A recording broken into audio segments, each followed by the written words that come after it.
Can you repeat your question?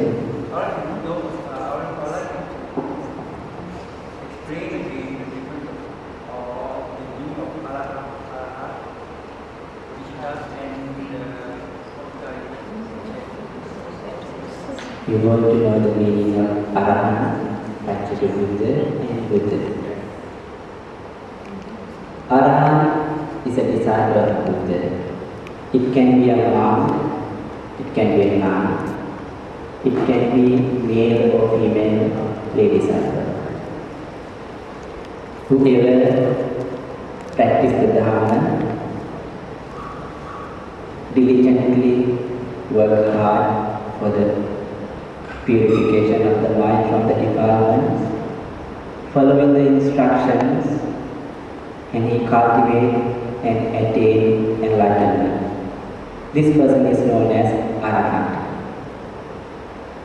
So Arahants always follow the Buddha's teaching, and they arise when the teachings of the Buddha is alive. Paccekabuddhas, they are known as silent Buddhas. Paccekabuddhas arise when the teachings of a Supreme Buddha is not alive. This dispensation will disappear one day. There will be gloomy periods in the universe when nobody knows the path for the purification. But still there will be some energetic people who cultivate the path because of their previous habits or the cultivation. They find their way, they do cultivate these 10 qualities which I just explained. So they understand this truth and attain enlightenment when Supreme Buddhas are not around or when their teachings are not around. They do serve the people, but they are limited. Their abilities are limited. Supreme Buddhas, they do not arise in the world often. They are very rare. Supreme Buddhas, those Bodhisattvas who want to become Supreme Buddhas, they cultivate innumerable number of years, incalculable period of time in this circle of existence. Having cultivated, they become supremely enlightened. When it comes to the differences between these three, Supreme Buddha's knowledge, the great compassion, the great power and various abilities are supreme and incomparable with other two. So that's the difference between them.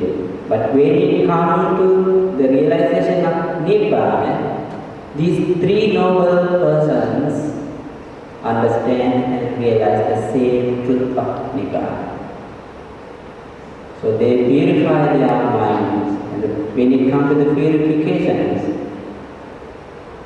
and they are safe. But when it comes to the knowledge and great compassion, wisdom, and all the other abilities and powers, they are different. Practice and qualities. I think most of the qualities that we're supposed to practice is easy to come by, like patience, loving each other, and things like that. But Dharma is supposed to give. If every one of us is giving, who will receive? But in the world there are so many people, and not all the people will practice giving. And although you practice giving, again, you can practice it in many ways. A person who has got money, you can share with the others. Somebody who has got knowledge, you can share with the others. Somebody who has got the physical abilities, he can share with the others. So there are always opportunities whoever want to practice Dharma. to say that there is no opportunities not equal to the facts. Does the person needs to be a Buddhist to reach Nibbana?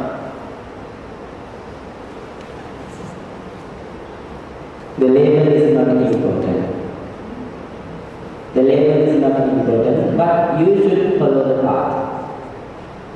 Suppose you follow the Noble Eightfold Path, work diligently, you do not put up a label for yourself as Buddhist. The label does not matter, you will attain enlightenment.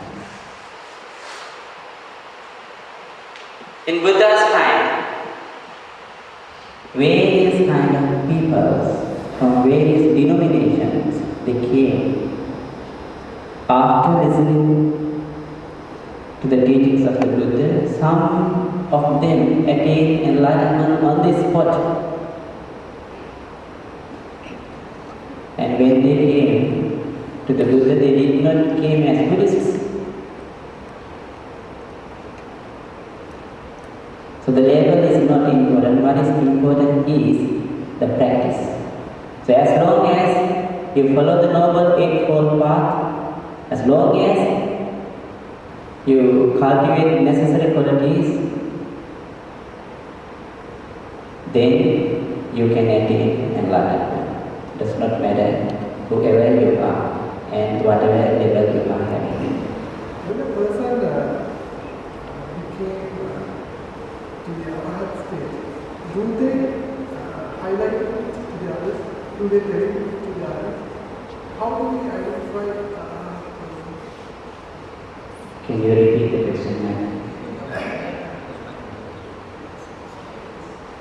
When a person became to the arhat state, do they highlight it to the world? How do we find out arhat person among When somebody attains arahant, do they show it off? Is that what you are asking? Yes. No, they do not show it off. When someone attains perfectly enlightenment or arahanthood, he is not going announcing that I am arahant, I am arahant. And how you can understand whether the other person is an arahant? Most probably, only an arahant can understand another arahant. Or you can guess by observing his behavior, his words and actions. You can understand his way of life to a great extent, and you can assume this person may be an arahant, or maybe somebody who is enlightened, maybe somebody who has developed his spiritual faculty to a great extent. In that way you can assume. But to decide it, you should have the equal capacity.